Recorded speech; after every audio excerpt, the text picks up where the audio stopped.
Yes, it is a very exciting world we're in. Gold and silver at historical prices. Incredible, this run in silver. Venezuela crisis. Maduro kidnapped. So many events are happening. Is there going to be a financial crisis around the corner in 26 or 27? I'm going to be answering all of these questions today, and especially what can you do in this situation? How can you behave? What can you do to save yourself in order to be prepared for all of these events that are coming? We have had hyperinflation in the Weimar Republic in the 20s, and we had the Great Depression in 29 in the US, and it looks like we are heading towards a similar situation worldwide. And these silver prices are just running. We have a divergence. The price at the COMEX in Chicago in the US of silver is not the same price as what we have in Shanghai. This is something to look at, maybe even to worry at, because silver may be exploding. Also, platinum rose from 800 to 2425. That's it tripled. It tripled within months. That is incredible. So how does it play out? What is happening? What is happening is that China is hoarding gold and silver. There's an export ban on Chinese silver since the 1st of January 26. So no silver is leaving China, and China is the biggest or one of the biggest producers of silver. China needs a lot for the export boom that they have, for the solar panels and the electric vehicles and so forth. So China needs it. And they're scrambling for silver. And silver may go to the roof. What is going to happen? How does the US behave? I'm going to go to this in a minute, because the US doesn't have enough silver. So it's really not just about economics in terms of exports and tariffs and wars and all this. It is also more and more also who owns the silver, who owns the gold, because whoever owns the gold can revalue. And basically, if you revalue with a gold standard, that means a lot of trouble for the others, because that gives you a monopoly. So the military monopoly that the US has is still there, but in terms of gold and silver, in terms of exports, in terms of economics, the US doesn't have it anymore. So what's going to happen? Then we have the BRICS. The BRICS are basically scrambling around China. We have the Shanghai Cooperation Organization, and all these countries are basically tired of hegemony of the US. But the US is still the one playing the game with the US dollar. How long is the US dollar going to survive? Then we have the client states in the EU, which are basically also, they need to listen to what the other side of the Atlantic says, because they are not completely sovereign in some of the policies, as we know and as we have experienced. So what is going to happen? How is all this going to play out? So basically, China could revalue the dollar and possibly then also the yuan, because it's not going to revalue the dollar in any way. If it does, it's going to revalue the yuan. But if it does this, it also comes with a lot of risk, because that means the treasuries that they bought has no value anymore. So it's basically all this paper treasuries, it goes to zero. So how's that going to play out for China? And then if it revalues the yuan with gold, then that means the exports may become too expensive. So these are really pressing These are really pressing questions for China, and China is probably reluctant to do it because it would piss off the US. And if the US is pissed off, we've seen it in Venezuela, what happens if you piss off the US, then they try to kidnap your president. But of course, China's too strong for this. And then China sees what the US does in Venezuela, and then China maybe thinks, oh, well, we could also go for Taiwan. So it's really, really super exciting right now. And then we also have the boiling issues in the Persian Gulf and the Eastern Mediterranean with Iran and also with Israel and all these things boiling right now. So how's all that going to play out? Well, there's another issue concerning Venezuela. When we look at gold and silver, it wasn't just the president that was kidnapped. There are voices saying that perhaps the U.S. Also not only is now trying to get Chevron and all the big U.S. companies to go to the largest oil reserves in the world. It is claimed that Venezuela has the largest oil reserves in the world. So now that the government is more pro-U.S., that means that all of this oil can be put under U.S. Mandate or whatever you want to call it. And at the same time, the point I was just getting to is that perhaps, when I started with the perhaps the U.S. also took the gold and silver out of the vault of Venezuela. Perhaps there were some voices saying this, and that would then give the U.S. more clout in terms of the precious metals, which China has been hoarding now for decades, or maybe even longer, maybe since the Second World War. And then there's another issue concerning China.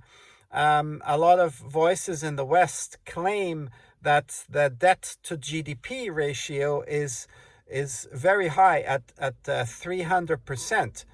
And this would basically give this is basically the West trying to say that China is very weak because of all of that debt. But we have to remember, if in the West somebody is indebted to the central bank, these are two different entities. But if China is indebted with 300% debt to GDP ratio, it basically means left pocket, right pocket, because China is one entity, and the People's Bank of China is basically the same as the Communist Party and the whole government apparatus.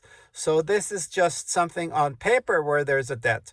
But in the US, if there's a debt, the Fed is a different entity. It's not the entity as the state. So the debt is real. And there needs to be real negotiation with other persons, with other entities, and with others in order to get this straightened out. And this is a major issue because there's a huge imbalance between the US and China in that way. And if China happens to revalue the yuan and put it on a gold standard, then the US and the EU, they are basically, excuse my language, they would be screwed. I'm not going to finish that verb, but you know what I mean. But of course, that would majorly piss off, especially the US, and so China is gonna play it very, very smart. So I'm gonna get to this issue in a minute. So let's ask ourselves, what can you do? What can you do?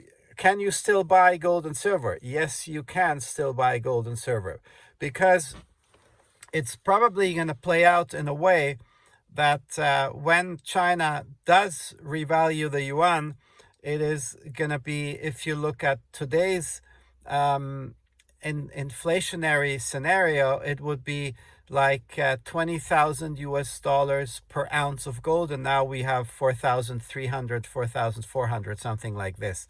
So that would be a 5x. But we have to remember that we're probably going to be heading into hyperinflation. So if it's for gold, it's a 5x, and for silver, it's a 10x from now. So you can for sure still buy gold and silver, and of course platinum also, because for platinum it will probably also be a 10x. But if we go into inflationary territory, remember the Weimar Republic, when you had to have a wheelbarrow of paper funny money in order to buy a loaf of bread in Germany in the 20s of the Weimar Republic. So then it would be gold times 500x, and it would be silver 1000x. And if we head into this situation, it may also be a 5,000x or a 10,000x, because in hyperinflation, nothing matters anymore. Absolutely nothing matters anymore. So yes, this can save your behind if you buy precious metals. I would definitely say precious metals are for sure a buy. So when is this financial crisis going to hit? This financial crisis is going to hit most probably before 2030, which is just around the corner. 26 would be quite a possible date. Usually in March, we have a little downturn in terms of economics. So there may be a little downturn because of gold, silver, some banks, some also maybe some military action going on. But they may want to try and save it over the summer, because whoever is involved, of course, it makes sense to be managing things. So at the end of the day, it is quite likely that because usually the financial crises, they happen September, October, November, max November, December, you don't have it anymore.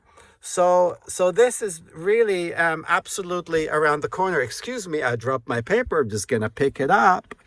So here we go again. So yes, it's going to be absolutely, it's around the corner. And also, if it doesn't happen in 2026, it's going to happen in 27, 28. And imagine if it happened in 29, because then it would be 100 years after we had the Great Depression in the US in 1929. But probably it's going to happen before. And it may be also mixed with some military issues. So this is really a major thing that's happening. And now you guys are probably wondering, why does this guy talk in his other videos about these spiritual things, and then all of a sudden he comes around and talks about economics, geopolitics, and so forth? Well, my astrologer said something very interesting. I do have an astrologer, and I believe that this is something of value to have, because these are very ancient, powerful tools in order to comprehend the energies that are surrounding your zodiac, and also the stars that do have an energetic impact on you. And what does my astrologer say? He says, I combine heaven and earth. And what that means, I have the gift to combine heaven and earth. Usually you have people who are super spiritual, they fly around in their spiritual way, in a very unconcrete way, but I am very grounded. I happen to stand with 2 feet on the ground, and I'm a businessman, and I'm an economist. I'm a master of economics. I studied all of this stuff. And of course, I travel a lot, and I love following geopolitics. And at the same time, yes, I'm a spiritual medium. I did a course, and I also do channeling. So I think this is a very powerful combination in order to comprehend the world we are living in. So now the issue I talked about earlier, how does China play it smart and not trigger the US? Of course, they're going to use their Sun Tzu Bing Fa, which is basically the art of war. This book was once given by the Chinese president Jiang Zemin to Bush Jr., I believe. And China is playing the game very long term. So China is gonna try to not piss off the US, only if it is cornered, and then it would be a major culmination. But the US is probably gonna play it smart, and the US is of course realizing that China is hoarding all of the gold and silver and has the economic activity, and that the US, well, it's normal every 200 years or so, the hegemony of a country is lost. But, lost how much? Because if we put it into perspective, in the 1990s or 1980s and 90s, Italy was still the seventh largest economy on the planet. And the Roman Empire was very powerful and possibly at par with the Chinese 2,000 years ago. Well, the Persians were also strong, and there were the Aztecs and the Mayans and so forth, and we had some major African kingdoms. But at the end of the day, of course, hegemony and these world powers, they are usually over after 200 years. And it's quite interesting because Britain, after it took over from the Dutch and France and the Spanish and Portugal, it was actually after the British Empire, it was Germany's turn. It would have been Germany's turn. But then Britain managed to put the next hegemonic power onto the North American continent and coast to coast. That is the powerful thing, and that's why the Mexican War was so important, in order to get all these Spanish sounding cities like Los Angeles and San Francisco, which was all Mexican.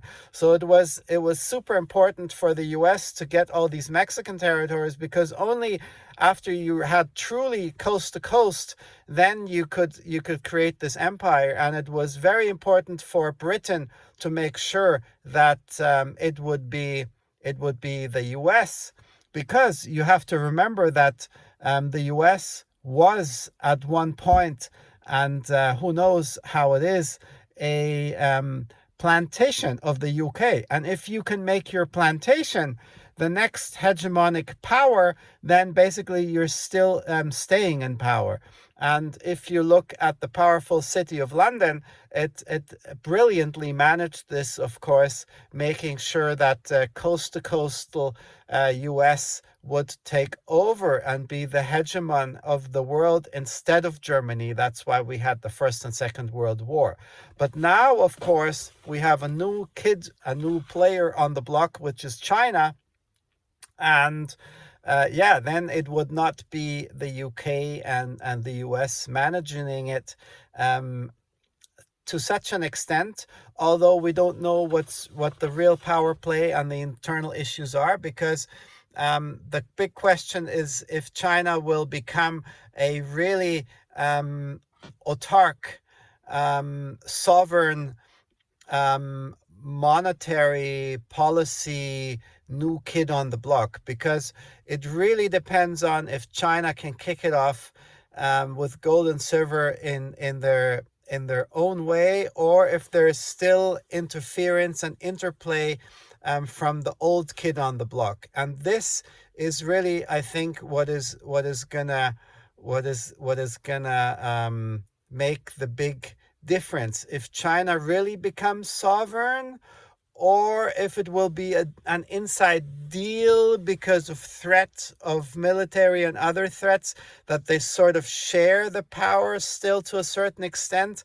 So this is going to be a it's full of suspense. It's what's going to happen. And of course, now what can you do? This is the takeaway I was promising at the beginning. So yes, you should definitely be buying metals, and you should also definitely be trying to be moving to rural places. So of course, the real southern hemisphere makes a lot of sense, but still also mountainous, rural areas, remote areas make a lot of sense, and where you can grow your own food, because we don't know what is happening with military issues, and we have all these these gold and silver and revaluation and hyperinflation issues. So yes, I was in an earlier video, I was talking about my possible trifecta model, which I'm currently organizing. It's going to take a while, and you guys can follow me in this pursuit. But of course, it's going to take time. It may even take 2, 3, 4, 5 years until everything is perfectly set up. But yeah, this type of lifestyle definitely makes sense. It surely makes sense to have something in southern South America. Well, since I love dancing tango, so maybe Argentina is something. There's also these beautiful nature areas in South Argentina, possibly also Chile would make sense. And then, of course, also islands, Vanuatu, many islands make sense, especially if they're in the southern hemisphere. So this is another thing. Basically, yeah, just, if you have the time, if you can manage it, go travel, go check out these places. Try to make sure that that also, if it's possible, with the metals and all that you move into this direction. And of course, there's another component, because we also have the world religions who typically clash, and they also talk about the Messiah and all of these things. So maybe we also have a fake Messiah, but then again, what is fake? Because if the whole world embraces it and the media tells you that it's real, and then you have billions of people actually embracing this Messiah, so who knows what's going to play out? It's going to be full of suspense, and yeah, I'll keep you posted of what my insights are in terms of all of these culminations of this exciting planet and world and Gaia that we live on. And yes, I like to worship this planet Gaia, because Gaia is providing all of this nature, the trees, the water, and everything that we need, the air and so forth. So thank you very much, Gaia.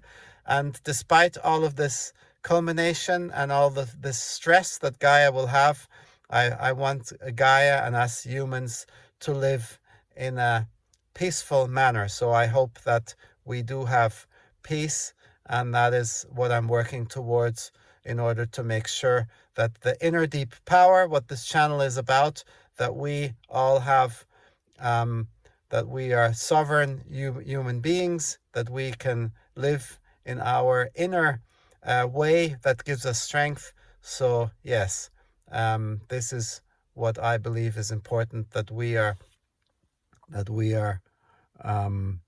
do inner work, because the inner work and the inner world shapes the outer work. So I don't want to be too hectic and doom talk and all that kind of stuff, because at the end of the day, if our inner world, if we reshape that, and we are coherent in our inner world, I hope, and this is manifestation, and this is one of the laws I talked about in my yesterday's video, then we can also reshape the world in a good and coherent way. So this is the message I want to convey today.